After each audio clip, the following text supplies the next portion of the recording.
ман Маҳмудхон Аҳрорӣ солҳои охир резиши мӯи сар маро ба ташвиш мегузошт.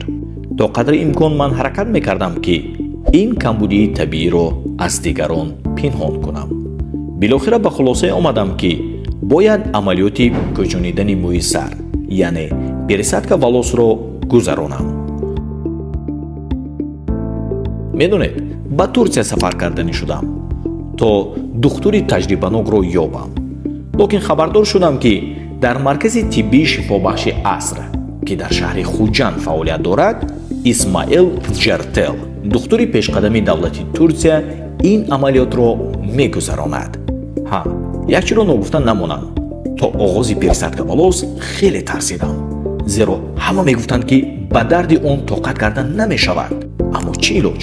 кору касби ман маро маҷбур кард ки розӣ шавам. локин хушбахтона вай гуфтаҳо афсона будааст. шукр ки ҳамаш ба осонӣ ба роҳат гузашт. хулас, расо баъди 1 сол ман натиҷаи пересадка волосро ба шумо нишон медиҳам.